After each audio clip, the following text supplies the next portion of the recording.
Perencanaan usaha budidaya tanaman pangan.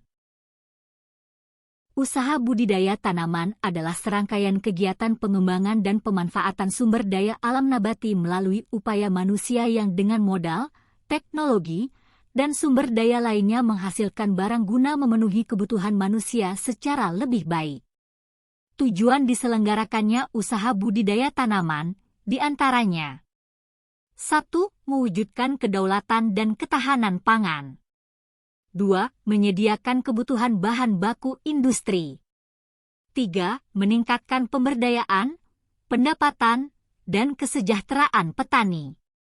4. Mendorong perluasan dan pemerataan kesempatan berusaha dan kesempatan kerja. 5. Meningkatkan perlindungan budidaya tanaman secara konsisten dan konsekuen dengan memperhatikan aspek pelestarian sumber daya alam dan atau fungsi lingkungan hidup. 6. Memberikan kepastian usaha bagi pelaku usaha budidaya tanaman. Ide dan peluang usaha. Banyak usaha di sektor budidaya tanaman yang perlu dikembangkan melalui wirausaha sehingga dapat meningkatkan produksi pangan maupun meningkatkan nilai tambah produk pangan hasil pertanian. Cara merancang budidaya tanaman pangan sebagai berikut. A. Memilih jenis tanaman budidaya. B. Perencanaan proses budidaya. C. Pelaksanaan dan evaluasi budidaya tanaman pangan. Sumber daya. Sumber daya yang dibutuhkan. 1. Manusia.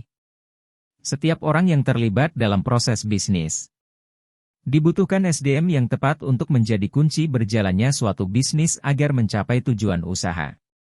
Dalam hal ini harus dapat menentukan orang dengan kualifikasi seperti apa yang dapat membantu usahanya, berapa jumlah orang yang dibutuhkan untuk posisi tertentu, dan seterusnya. 2. Uang. Uang sebagai alat tukar, ukuran nilai, dan acuan target usaha merupakan modal seseorang dalam berbisnis. Tanpa adanya uang, tidak akan ada perputaran ekonomi. Hal ini akan mempengaruhi kegiatan usaha.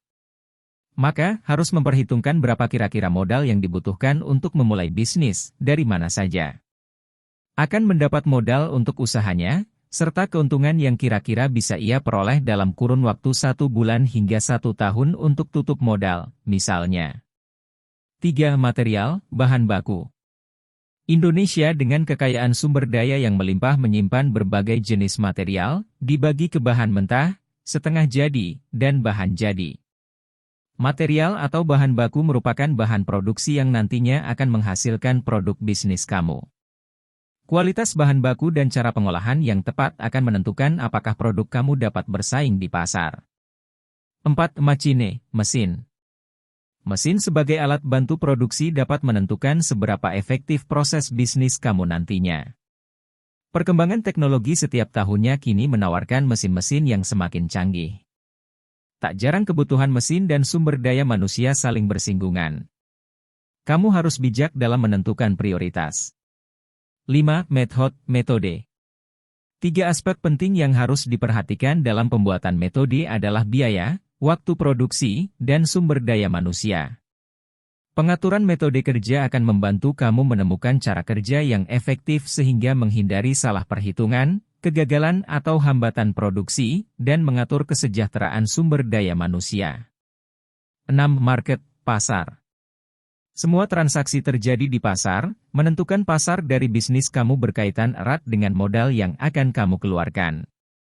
Dari pasar kamu bisa mendapat informasi konsumen seperti apa yang menjadi target usaha kamu, mulai dari budaya, bahasa, lingkungan fisik, kebiasaan konsumen, hingga memperhitungkan daya beli pasar.